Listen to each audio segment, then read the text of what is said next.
সেই আশঙ্কায় করতেছি, আবার সেই ভয়ের রাজ্যে বসবাস করার দিকে যাচ্ছি।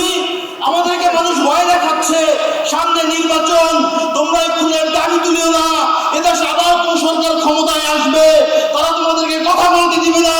আমি আপনাদের কাছে বলতে চাই, কোন সরকার ক্ষমতায় আসবে কি আসবে না সেই সিদ্ধান্ত জনগণ দিবে। কোন সরকার ক্ষমতায় আসবে, আওয়ামী লীগের পরে নির্বাচন করে আবার আধিপত্যবাদের ক্ষমতায় আনতে দেন, এর জন্য আপনারাই দায়ী থাকবেন। আমার ওসমান হাদির ভাই হিসেবে বলতে চাই নাই, একজন সহযোদ্ধা হিসেবে বলতে চাই, আগামীর বাংলাদেশ কিভাবে নির্মাণ হবে সেই সিদ্ধান্ত আপনাদেরকে নিতেই হবে। আপনারা যদি এখান থেকে পিছপা হন, কোন ধরনের আঘাত করতে চান, পার্শ্ববর্তী রাষ্ট্র হোক, বাংলাদেশের মধ্যে অনেক ডিপ স্টেট হোক, কার সাথে যদি আপনারা আঘাত করে আবার এদেশে ফাঁসিবাদ কায়েম করতে যদি সহযোগিতা করেন, আল্লাহর কাছে আপনারা দায়ী থাকবেন। ওসমান হাদির রক্তের বিনিময়ে এই বাংলাদেশ আধিপত্যবাদ মুক্ত হোক, এই বাংলাদেশে ইনসাফ কায়েম হোক। প্রিয় ভাইরা আমার, ওসমান হাদির চিন্তা চেতনা, চিন্তা শক্তি সারা বাংলাদেশের মানুষের কাছে পৌঁছে দেওয়ার একমাত্র মাধ্যম হতে পারে আজকে যারা এখানে উপস্থিত হয়েছেন। প্রত্যেকটা ক্যাম্পাসের প্রতিনিধি আছেন, প্রত্যেকটা জেলা উপজেলার প্রতিনিধি আছেন। আপনারা আমাকে বলেন, ওসমান হাদির আদর্শকে আপনারা বাংলাদেশের ৫৬,০০০ বর্গ মাইলে পৌঁছে দিবেন। ওসমান হাদি সাহেব আগে দাঁড়িয়ে বলেছিলেন, এ আল্লাহর জমিনে আমরা কাউকে ভয় পাই না। যদি হত্যা করা হয়, আমার পরবর্তী ভাইরা, আমার সন্তানরা আন্দোলনকে চালিয়ে নিয়ে যাবে।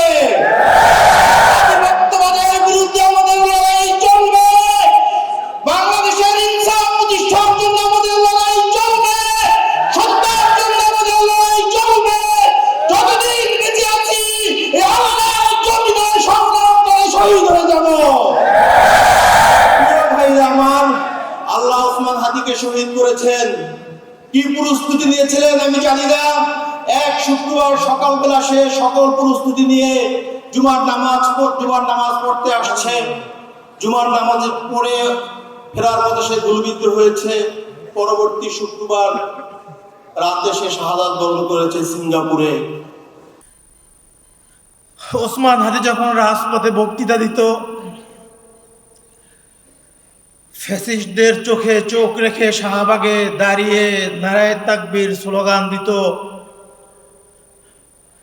আমাদের পরিবারকে হুমকি দেওয়া হতো, হোয়াটসঅ্যাপে মেসেঞ্জারে কাফনের বক্স পাঠানো হতো। শুরুর দিকে ওসমান আমাদেরকে বলতো, পরিবারকে জানাতো, পরে আর এগুলো আমাদের সাথে শেয়ার করতো না।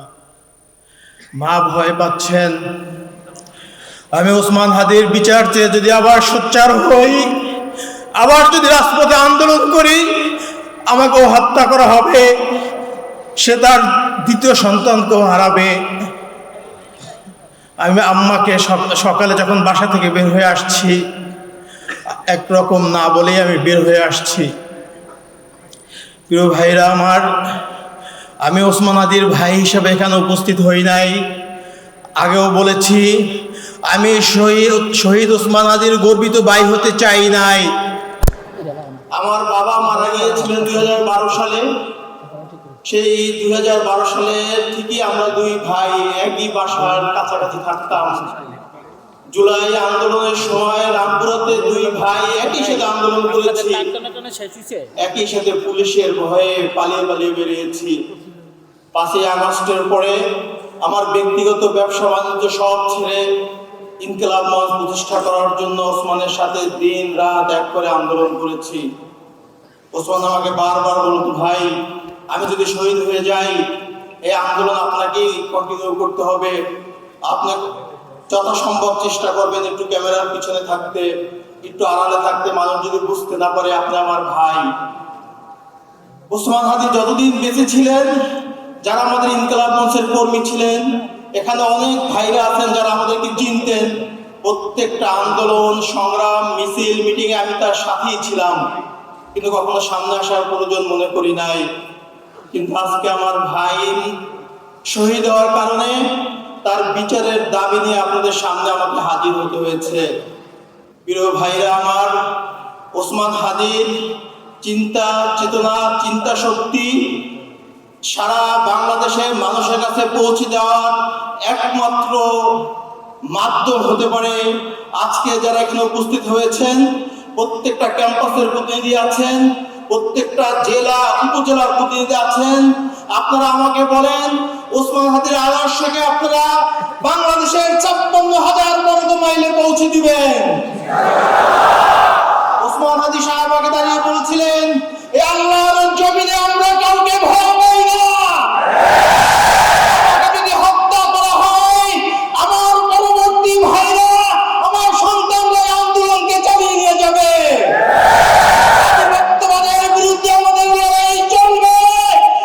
বাংলাদেশের ইনসাফ প্রতিষ্ঠার জন্য আমাদের লড়াই চলবে।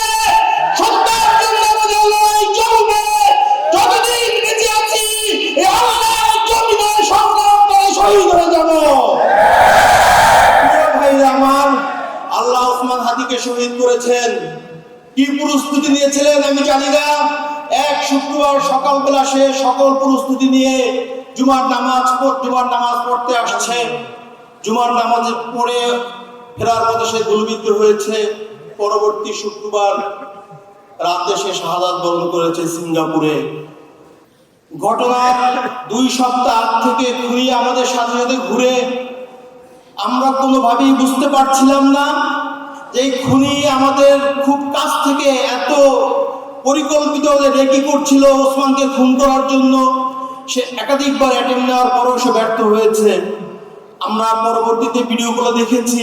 কালচারাল সেন্টারের ভিতরে তাকে শুট করতে চেয়েছে, আরেকজন হঠাৎ করে চলে আসার কারণে সে শুট করতে পারে নাই। কিন্তু আল্লাহ তাকে জুমাবার শুক্রবারই কবুল করেছেন।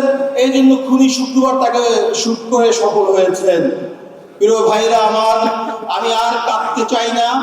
পরিবারের দিকে তাকিয়ে আমার ছোট বোন ভাইদের আহাজারি আর দেখতে চাই না। আমি আপনাদের কাছে একটাই দাবি জানাতে চাই, 2-3টা ইস্যুকে সামনে রেখে এই দাবি যদি আপনারা বাস্তবায়ন করতে না পারেন, এই বাংলাদেশের স্বাধীনতা সার্বভৌমত্ব আছে বলে আমরা মনে করি না। যে স্বাধীন বাংলাদেশে আল্লামা দেলোয়ার হোসেন সাঈদী সাক্ষীকে ভারতের কারাগারে পাওয়া যায়, যে ওসমানের খুনি করার 6 ঘন্টার ভিতরে বাংলাদেশ বর্ডার পার করে যায়, এই দেশের স্বাধীনতা সার্বভৌমত্ব আছে বলে আমি বিশ্বাস করি না। আমার এই 56,000 বর্গ মাইলের আজাদির লড়াই আপনাদেরকে শুরু করতে হবে। এই মুসলিম বর্গের মানুষের মুক্তি আসা না পর্যন্ত আপনারা পরে ফিরে যাবেন না, আমাদের আদর করেন। আমার বিগত 16 বছর ফ্যাসিস্টদের কারণে মানুষের বাক স্বাধীনতা নষ্ট হয়েছে, মানুষের মৌলিক অধিকার নষ্ট হয়েছে, মানুষের জীবনের কোনো নিরাপত্তা নাই। আমরা ঠিক সেই আশঙ্কায় করতেছি, আবার সেই ভয়ের রাজ্যে বসবাস করার দিকে যাচ্ছি। আমাদেরকে মানুষ ভয় দেখাচ্ছে, সামনে নির্বাচন, তোমরা এই খুনের দাবি তুলিও না, এদেশে আবার কোন সরকার ক্ষমতায় আসবে, তারা তোমাদেরকে কথা বলতে দিবে না। আমি আপনাদের কাছে বলতে চাই, কোন সরকার ক্ষমতায় আসবে কি আসবে না, সেই সিদ্ধান্ত জনগণ নিবে। কোন সরকার ক্ষমতায় আসবে, আওয়ামী লীগের পরিণতি নির্বাচন করে আবার আধিপত্যবাদীদের ক্ষমতায় আনতে দেন, এর জন্য আপনারাই দায়ী থাকবেন। আমার ওসমান হাদির ভাই হিসেবে বলতে চাই নাই, একজন সহযোদ্ধা হিসেবে বলতে চাই, আগামীর বাংলাদেশ কিভাবে নির্মাণ হবে সেই সিদ্ধান্ত আপনাদেরকে নিতেই হবে। আপনারা যদি এখান থেকে পিছপা হন, কোন ধরনের আঘাত করতে চান, পার্শ্ববর্তী রাষ্ট্র হোক, বাংলাদেশের মধ্যে কোনো ডিপ স্টেট হোক, কার সাথে যদি আপনারা আঘাত করে আবার এদেশে ফাঁসিবাদ কায়েম করতে যদি সহযোগিতা করেন, আল্লাহর কাছে আপনারা দায়ী থাকবেন। আমার ওসমান হাদির রক্তের বিনিময়ে এই বাংলাদেশ আধিপত্যবাদ মুক্ত হোক, এই বাংলাদেশে ইনসাফ কায়েম হোক, এই আশাবাদ ব্যক্ত করে আমি আমার সংক্ষিপ্ত বক্তব্য শেষ করছি। ধন্যবাদ। আসসালামু আলাইকুম ওয়া রাহমাতুল্লাহ।